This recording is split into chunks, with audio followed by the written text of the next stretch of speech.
happening? Okay, folks, today I am joined by Rhett Reese and Paul Wernick, aka the real heroes here. You know them as the screenwriters. You know them as the screenwriters. You know how to butter us up. You know how to butter us up. As somebody who hopes to be in your shoes one day, it's the best that I could do. That's awesome. You know them of the screenwriters of films such as Deadpool 1 and 2, Zombieland, Life, and their newest film, Spiderhead, which recently hit Netflix. Gentlemen, thank you so much for joining me today, and how are you? We're great. Thank you for having us, Eric. I am thrilled to talk to you. You guys have created some of the most enjoyable films of my sort of 20s, teens. So, I mean, if that's not the time to sort of enjoy the work that you guys do, I'm not sure what is. I want to start with... Oh, man, I feel so old. I almost threw out my back just hearing you say the word teens and 20s, but yeah. Zombieland 09. Yeah, I was freshman in high school, but now I'm starting to knock on the door. I'm gonna have a word with your parents for letting you watch that. Actually, Zombieland's not too bad. Had they let me watch Deadpool at that age, I would have had a word with them. I'm on the verge of 30, so I'm not that far behind y'all. Talk to me about the article that this film is based on came out in 2010, which is sort of right in the throes of the opioid epidemic.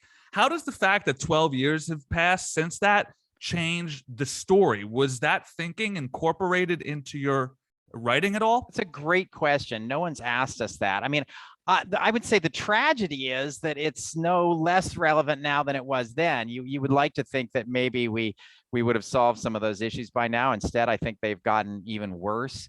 Drugs, there's a line in the movie, one of my favorite lines, which is just Amnesty saying, or Jeff saying, "Can I get you something for how you're feeling?"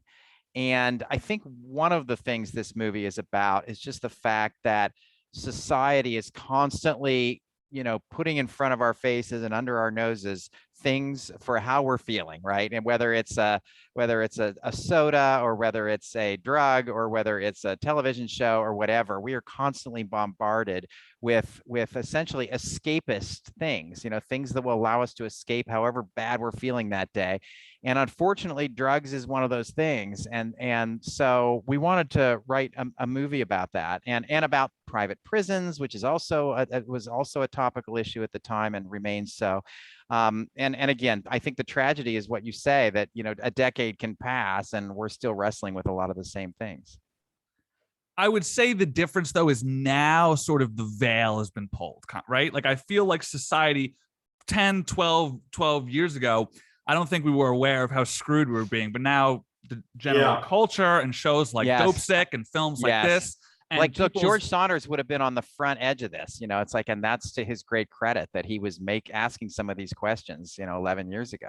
So talk to me about how this script or this story found you guys and why it spoke to you. The number one adjective that I thought of in my notes was callousness. And I'm just curious, what brought you to that kind of story in these kind of times?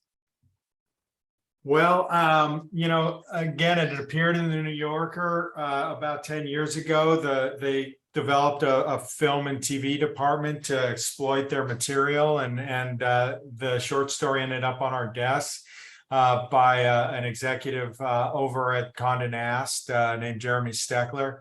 What drew us creatively to it was just this idea of, it did feel like it was in our wheelhouse, strangely. Like, no, it wasn't a superhero movie, and it wasn't based on IP, wasn't on toy, it wasn't the general branding stuff that Hollywood usually, likes to make, but tonally it felt like us, just the mixing of dark comedy and drama, and even love.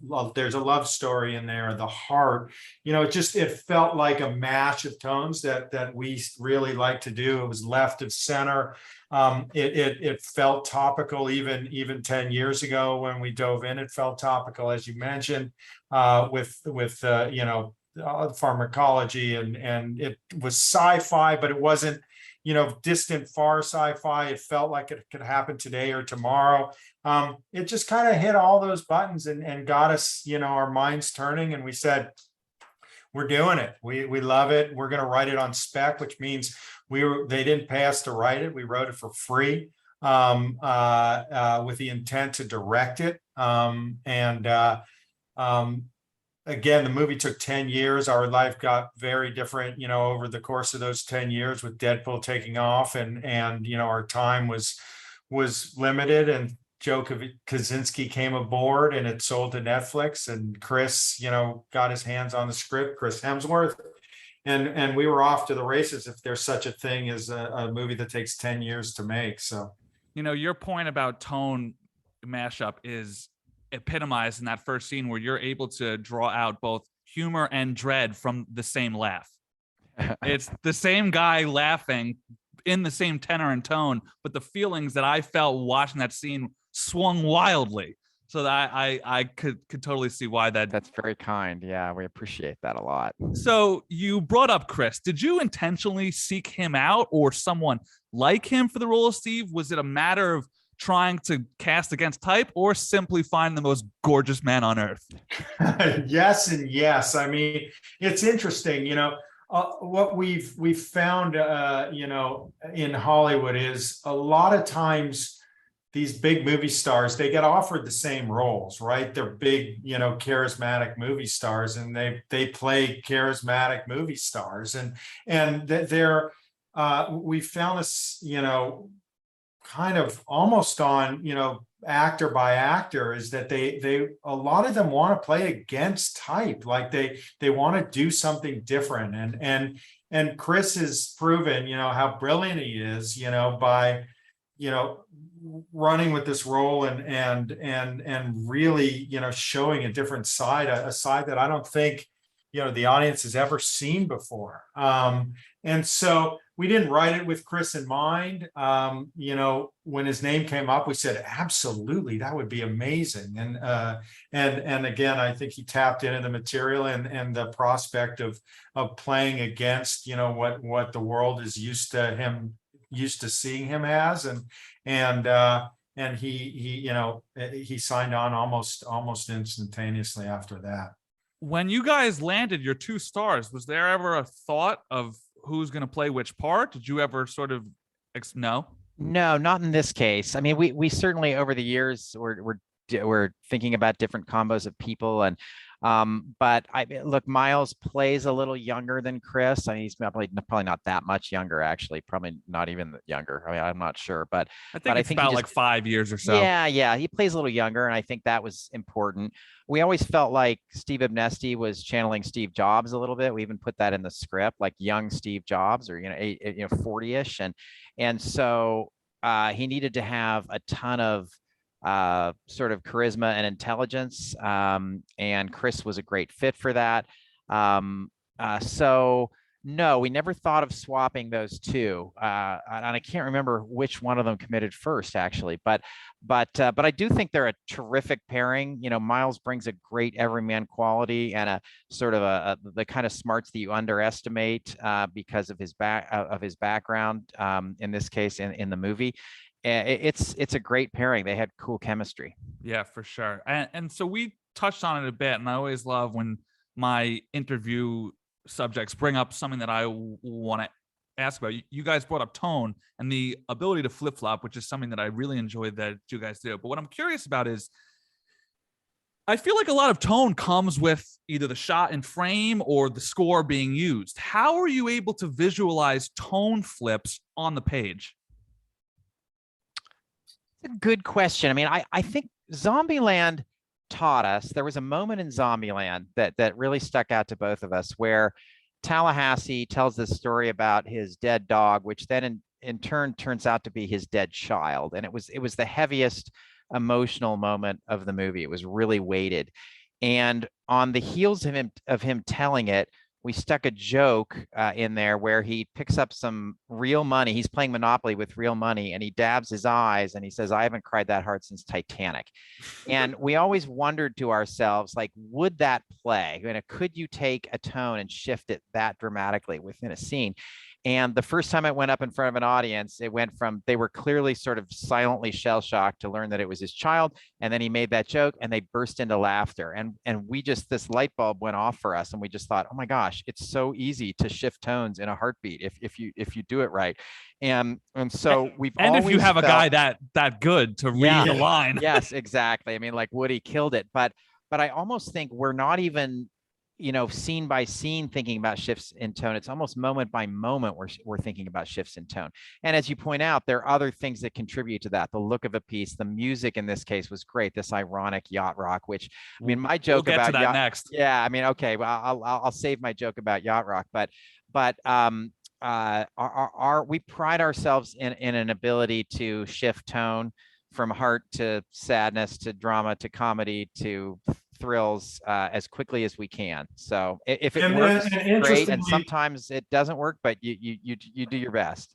The harder the shift, kind of the more extreme the audience reaction, if again done right. So on tone, on the soundtrack, obviously, as you brought up, there's a very purposefulness to the yacht rock. How did you guys land on that genre? What about it made you think it was a good sort of inverse the story that you were telling? Because I sort of felt like the bubbly, popish nature of it was a direct contrast to sort of the callousness of Steve and the sort of monolithic world that he's in. So just speak to me about the soundtrack and how you A, landed on the genre, and B, landed on those songs.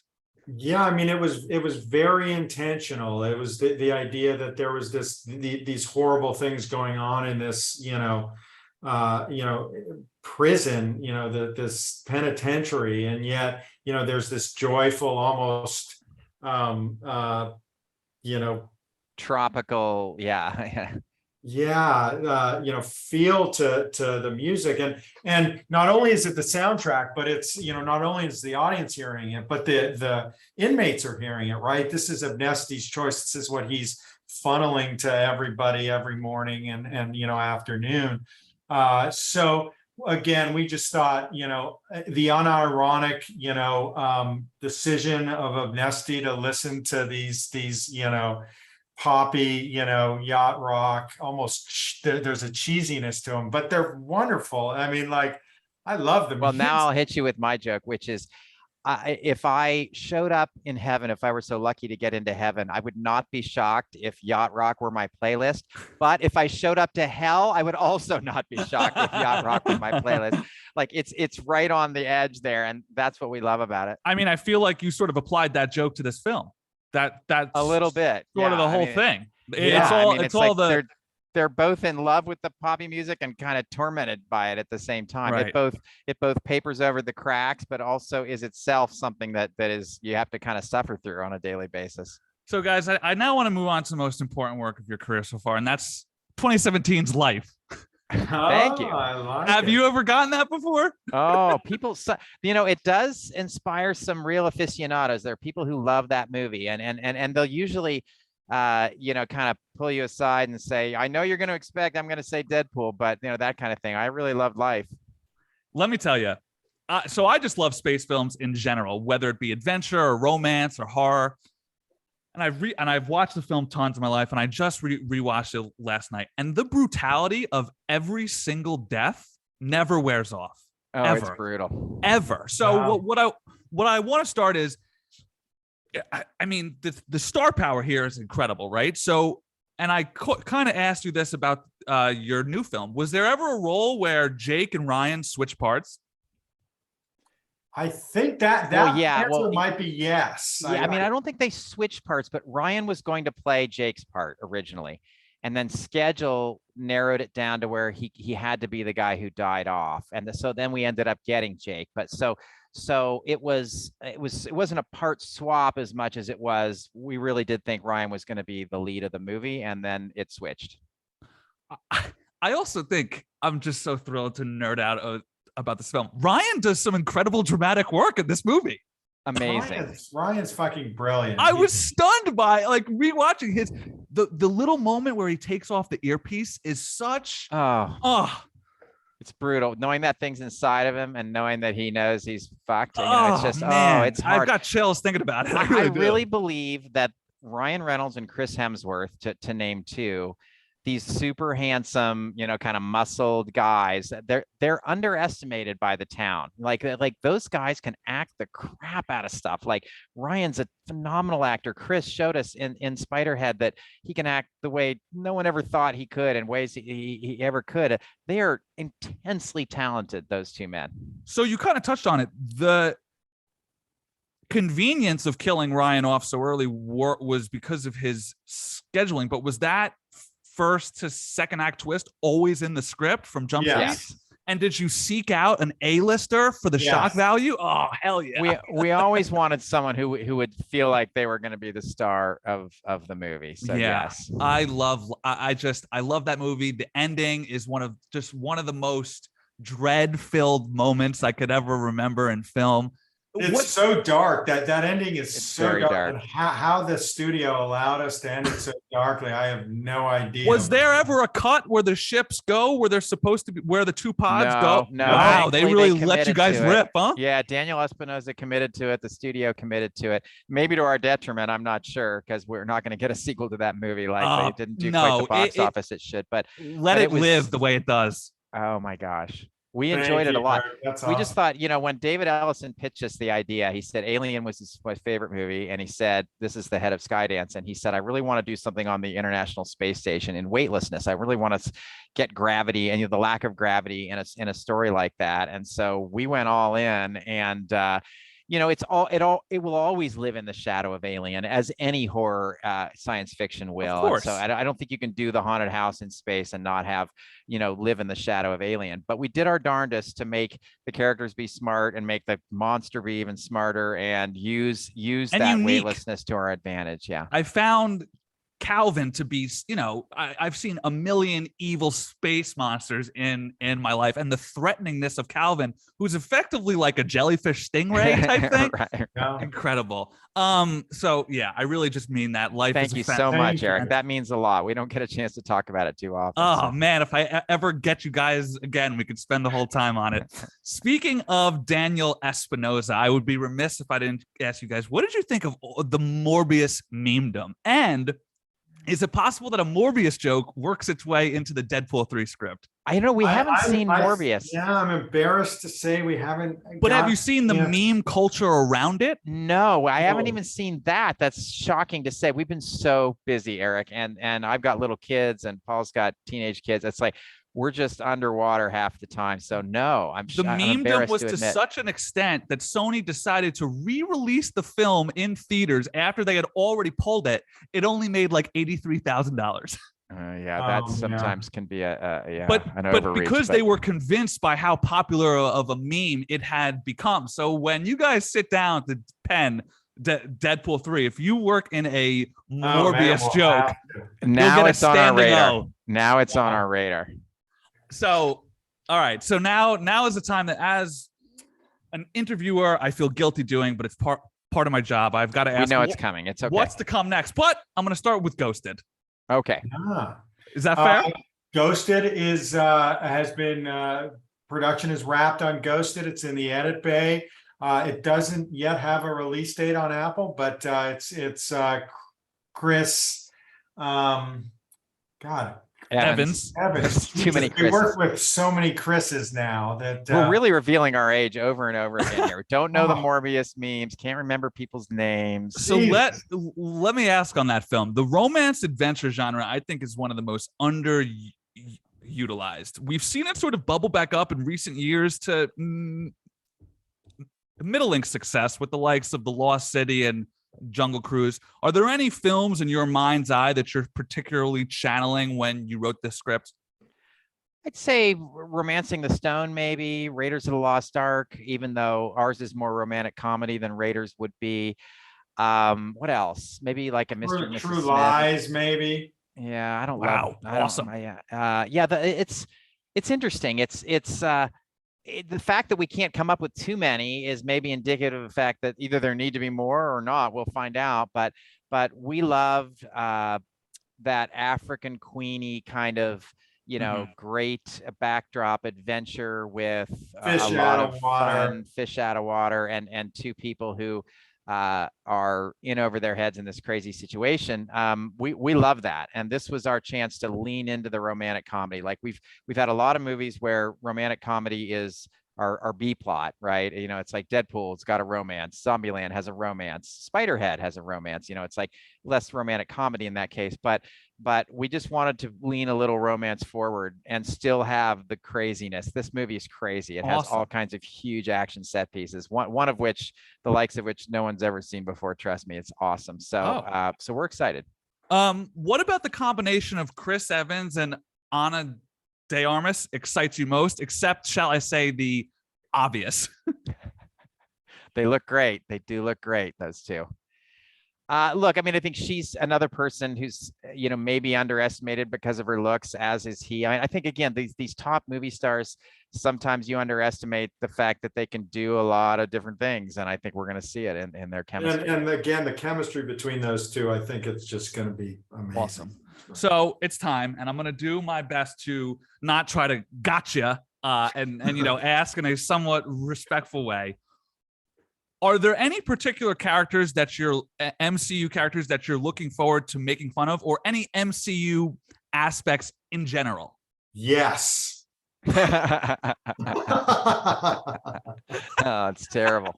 That's fine Look, with me. I deserve it. I deserve it. I deserve it. How many movies have they given us? 25, 26, 28, something like that. Like, we have a treasure trove of things to poke fun at now. And Deadpool's equal opportunity, so everyone's fair game. Okay, let me try and be a bit broader then. What are you excited for Deadpool to bring to the MCU most, other than the obvious sort of meta humor tone?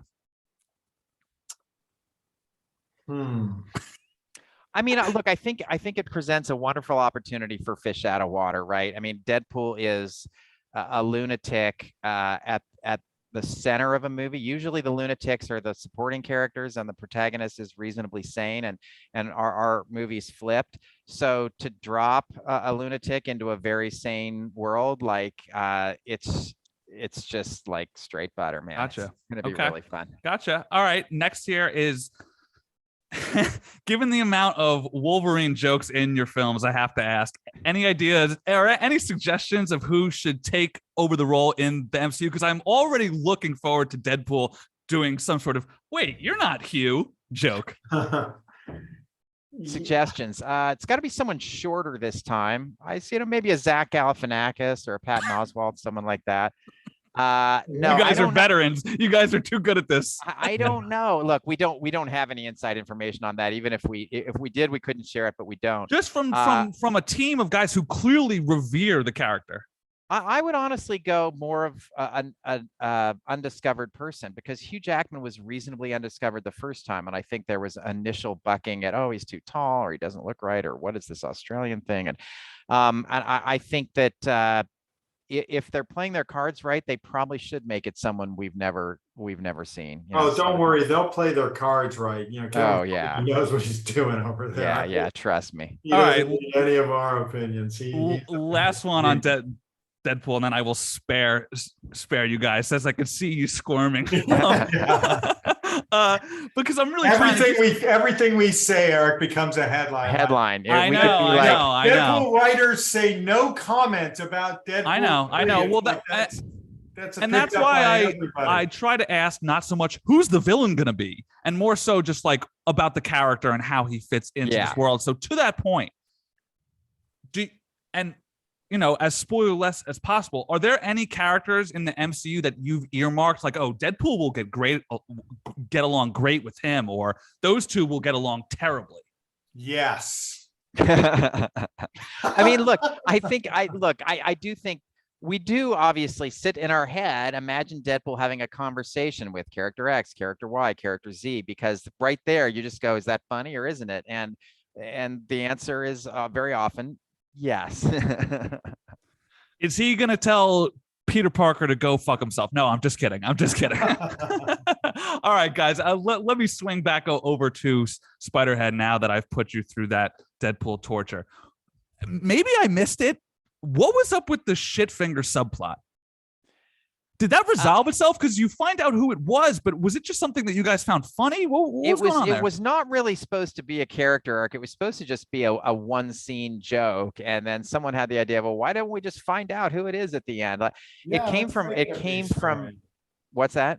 No, I'm saying someone was like, hey, let's make who is Shitfinger? And we're like, well, Yeah. we could kind of put it in at the end. It was intended to be just a single joke. A little flavor, yeah, no pun intended, or that's disgusting. But yeah, I went to camp as a kid, and this happened at my camp. Someone started writing in feces on the stall door walls in the bathroom, and there was a sort of a whodunit, who is Shitfinger, and we sneaked it into Eric, you look disgusted right now. Yeah, I mean, we sneaked it into our I our should television show. take Wayne. my hands away from Yeah, my exactly. mouth while you're talking about this. This is brutal. Everyone's like, oh god. Anyway, we sneaked What? it into our television show, Wayne, and a piece of graffiti in this juvenile detention center. It says, "Who is Shitfinger?" But this is our first chance to actually have someone say the word on screen. But the whodunit was never solved, and so we didn't feel the need to solve it on screen. But someone thought we should solve it. All right, gents, final one, and then I'll let you go, or two if I have time. And this one's going to be a bit big picture. There's a WeWork show. There's an Uber show. There's a Elizabeth Holmes show. Of course, Fincher made the Facebook film. You guys have made this. What do you think it says about our society that we appear to be turning on these CEO figures that we so revered 20, 15 years ago? Well, here's a scoop, Eric. We have a new Coke show, a 1980s new Coke show at Apple. Oh, awesome. Thank you so much. Yeah. So this is a genre we're playing in too. I don't know. It's just these shows aren't about corporations, right? They're about characters, and there's a lot of interesting stuff that happens, in boardrooms that deal so much more about humanity than business, and so We also wrote a McDonald's movie we're hoping to get made, McScam, and that's still possibly coming. So Awesome. we'll see where that gets. But sorry, didn't mean to interrupt, Paul. Go ahead. I can't remember where I was, but Yeah, People and not people, corpse. exactly. yeah, and so it's just tapping into that world and giving people a window into interesting characters doing interesting things. It's just a wonderful setting, I think, to play that out, to play. Yeah, and I do think we like to tear down our heroes. So we build them up and then we tear them down. And I think the billionaire and the CEO, like these people are just like actors or sports stars. And, we love to build them up, but then we also love it when they stumble and reveal their humanity. And I think it's inherently interesting. Gentlemen, I've got to wrap here. Today was a thrill for me. I loved your guys' work, and it was so much fun to talk about all the thoroughly enjoyable films that you've brought into my life over the next 10 years. Hopefully the next time I see you, we could actually talk about Deadpool 3 a bit, huh? Okay. Yeah, maybe off the record sometime. Yes. Yes. And Deadpool, folks, that is Deadpool writers say yes. Yes. and folks, that is how you do a callback joke and end a interview. Boom, Thank mic you. drop. You Thank guys you, are Eric. you guys are pros.